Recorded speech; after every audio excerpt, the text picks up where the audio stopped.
महाप्रसाद की महिमा क्या है? तो महाप्रसाद एक दिव्य कृपा शक्ति का पुंज होता है।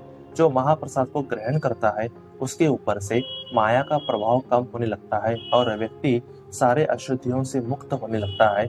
महाप्रसाद की बड़ी महिमा है। जो भी महाप्रसाद को एक बार ग्रहण करता है, उसकी धाम जाने की यात्रा शुरू हो जाती है। आज हम महाप्रसाद क्या है और उसकी महिमा क्या है, इसके ऊपर बात करेंगे। मित्रों, जिस वस्तु को प्रभु को भोग लगाया जाता है, उसे महाप्रसाद कहते हैं और जो शुद्ध वैष्णव का उच्चिष्ट होता है, उसे महाप्रसाद कहा जाता है। शुद्ध वैष्णव का उच्चिष्ट मिलना बहुत बहुत बहुत बहुत बहुत कठिन है, पर कोई भी आसानी से महाप्रसाद को पा सकता है। आप कोई भी खाने की चीज जिसमें प्याज, लहसुन और मांस ना हो, उसे भगवान को भोग लगाकर महाप्रसाद ले सकते हो। मित्रों, महाप्रसाद ग्रहण करते ही वैकुंठ धाम के पार्षद उस व्यक्ति का नाम अपने रजिस्टर में लिख लेते हैं, यानी कि उसकी धाम जाने की यात्रा शुरू हो जाती है। महाप्रसाद लेते ही हमारे कर्म और विकार मिटने लगते हैं और उस व्यक्ति का अस्तित्व शुद्ध होने लगता है। महाप्रसाद लेते ही मन सात्विक बनने लगता है और गलत विचार बंद होने लगते हैं। रोज महाप्रसाद लेने से व्यक्ति तीनों गुणों से धीरे धीरे ऊपर उठने लगता है।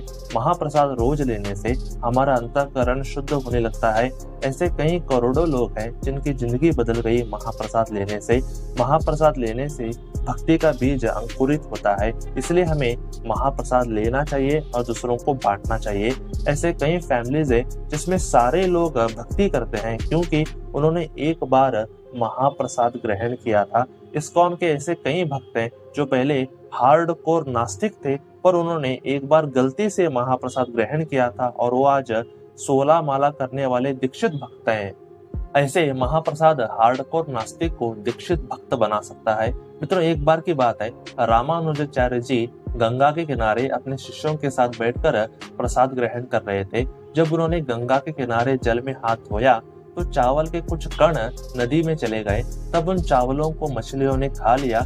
जैसे ही वे मछलियां चावल खाए, तभी वे 4 हाथ वाले विष्णु पार्षद बन गए और विमान पर बैठकर वैकुंठ धाम चले गए।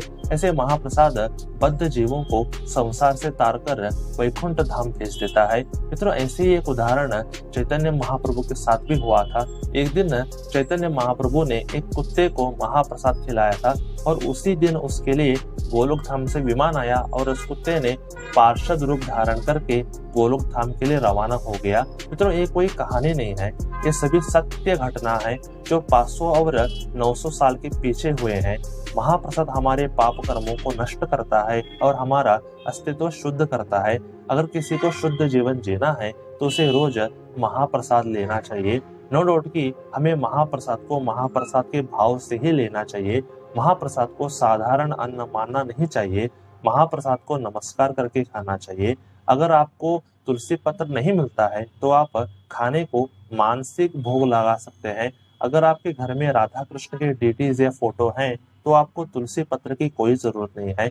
हमें भोजन भगवान से ही प्राप्त होता है, इसलिए हमें भगवान को रोज भोग लगा करके खाना चाहिए। अगर आप ऑफिस में या कहीं बाहर रहकर खाना खाते हो तो आप भगवान का नाम लेकर प्रणाम करके खा सकते हो। ऐसे मित्रों, महाप्रसाद की बड़ी महिमा है। सिर्फ 3 मिनट की वीडियो से इसकी महिमा नहीं पता चलेगी, आपको स्वयं इसको अपने जीवन में उतारना होगा।